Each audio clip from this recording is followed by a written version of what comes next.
qu'injuste. Inutile, parce que le transfert d'un opérateur à un autre n'apporte aucune qualité de service supplémentaire en tant que tel, et qu'entre les trois mêmes qui concourent sur ces marchés, aucun n'a évidemment de recette magique pour mieux exploiter que l'opérateur historique qui a des décennies d'expérience. C'est au contraire la volonté politique, ce sont les investissements publics dans le matériel et en personnel qui ont une incidence très directe sur la qualité de service. Et pour ça, il n'y a nul besoin de changement d'opérateur. Inutile, voire contre-productive, parce que le transfert de services crée de la complexité organisationnelle et que le cas échéant du désengagement des salariés dans un secteur où c'est d'abord la compétence humaine, celle des cheminotes et des cheminots, et leur engagement au quotidien qui crée la qualité de ce service. Injuste, parce que la raison d'être de la SNCF, qui est depuis presque 90 ans un grand service public d'aménagement du territoire, continue d'exercer cette mission partout, sans qu'on en demande autant à d'autres opérateurs.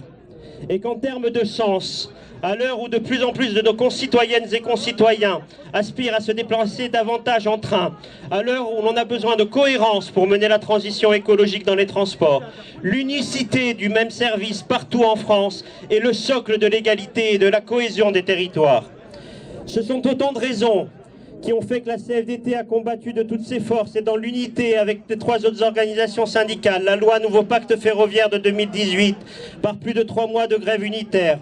C'est pourquoi la CFDT s'est battue sur le terrain et par des recours juridiques pour défendre l'unité du service ferroviaire, notamment contre une délibération du Conseil régional de Bourgogne-Franche-Comté, ainsi que sur le dossier scandaleux et douloureux de Fret SNCF. Mais aussi, depuis 2018, pour l'unité et la continuité des droits des travailleuses et des travailleurs, sans lequel aucun service ferroviaire n'existe. Cette question de la continuité, elle est centrale. Sans continuité de droits pour les travailleurs, il n'y aura pas de continuité de service garanti. Et cela n'est pas une spécificité du ferroviaire. La CFDT l'a pratiqué aussi sur d'autres secteurs et sur d'autres terrains. Dans la branche du transport interurbain de voyageurs, la mise en concurrence du réseau de Grande Couronne Optile en Ile-de-France a été initiée par les mêmes tenants du même dogme. Ils ont rapidement été désillusionnés.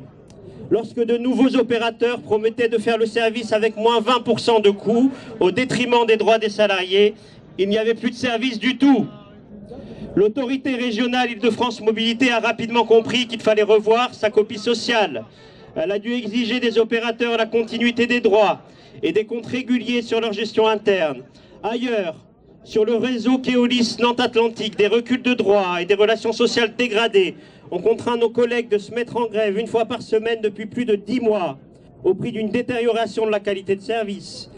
En l'absence d'anticipation et de clause sociale dans l'appel d'offres, la région a pour seul recours de réclamer une pénalité de près de 600 000 € à l'opérateur. Pour quel bénéfice ? Qui est gagnant dans cette opération qui a fait perdre des droits aux travailleurs, du sens au service public de transport, de la qualité de service pour les usagers? Les décideurs des autorités organisatrices qui s'engagent dans cette voie devraient regarder prioritairement cette question. Malheureusement, certains s'y engagent avec encore plus d'allant et d'aveuglement que d'autres, et je crains hélas que la région Normandie ne soit de ceux-là. Aujourd'hui, au nom de la CFDT, je voudrais leur rappeler qu'acheter une prestation de service de transport public, ça n'est pas comme renouveler un stock de fournitures de bureau. C'est une communauté humaine, celle des cheminotes et des cheminots, qui fait fonctionner le service public ferroviaire. Mesdames et messieurs les conseillères et les conseillers régionaux, réfléchissez-y avant de voter. Et si, comme nous pouvons malheureusement le craindre, la délibération du Conseil régional confirme son orientation néfaste, la CFDT sera au rendez-vous avec le mouvement syndical pour être d'une exigence totale, non seulement sur le respect absolu des garanties prévues par la loi, négociées dans la branche, mais aussi sur la continuité de l'ensemble des droits des agents, ainsi que sur leurs conditions de travail et de sécurité. La CFDT n'aura de cesse de rappeler à la région sa responsabilité sociale comme donneur d'ordre. Une responsabilité sociale qui devrait se traduire formellement par une série d'engagements de la région dans le cadre de clauses sociales. Car c'est bien la région qui devra assumer les conséquences de sa décision et de sa politique.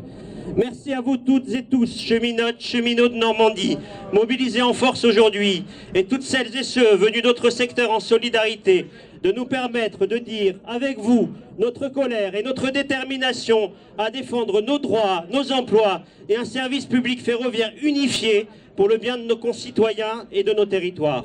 Merci à vous.